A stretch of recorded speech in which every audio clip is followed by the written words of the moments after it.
So dealing with the disappointments in the game, probably the only guarantee that we all have is that we're going to face them at some time. So they can be from losing games to losing jobs to not getting a certain job, not progressing as much as you want to, players leaving, environment changing, new boss. There's so many ways that you can be met with adversity in this profession. So I think the best way to look at it is to pinpoint a few different ways in which you are going to respond to the disappointment. So I put these points together. The first is to accept that it's part of the job. We're not all going to have the Mourinho meteoric rise or the Pep Guardiola win every game trophy, 2 or 3 trophies every season. It's going to be very, very difficult at some stage of your career, regardless of where you go. I think it's important to have a philosophy around the tough times. We are very good at making philosophies about idealistic ways of playing that help us, of course, when we go into teams. But whenever we face the tough times, how are you going to act as a coach? What is going to be your leadership style if you lose a couple of games and you have to change? How are you going to manage yourself around that? Obviously, being around people who care about you when you go through it, that will give life perspective, keep you in a good place.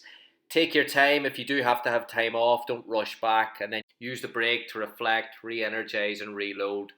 This is a little perspective from Kai Edwards, who is a college coach currently at California, and he was on the Modern Soccer Coach website. We had him on last year, at the start of last year, and talk about his perspective of how he navigated through the tough times and the advice that he got and the things that he did.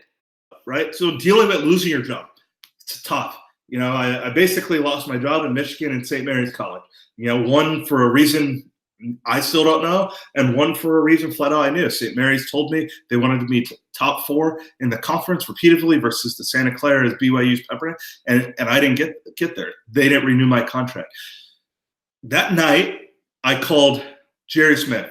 Jerry Smith said he offered me a job that day at Santa Clara with the combination of club and for more money than I was making at St. Mary's. So what he told me is, you're going to find out your real worth now that you're on the open market. But leave your job in a professional manner, because you never know. Best advice I could have ever got. So I had a struggle, 3 days, locked myself in a room. But after that, I had to pick myself up. I had Missy Strasburg, who's currently at Air Force, was my assistant. She was, my rock, my wife. And they just believe in yourself. And that's really hard to do when someone tells you they don't believe in you.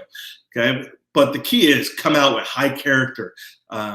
Lean on good people. Don't go through it by yourself. Ask people questions. Leave the place in a great way. The best good advice I got, I went to the athletic director, said, how would you like me to communicate it to the players? What would you like the wording to be?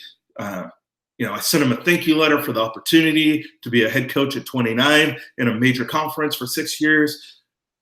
I left them the scheduling. I left them the recruiting information. I left them everything to leave the next coach in a position that he wasn't hunting or felt like he was screwed over.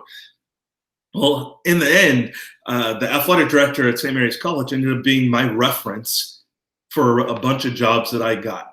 And was like, he was a pro when he left, so I think that's very important, but confront the truth. So I didn't get it done at St. Mary's, and I didn't get to the top 4 in the conference for multiple years.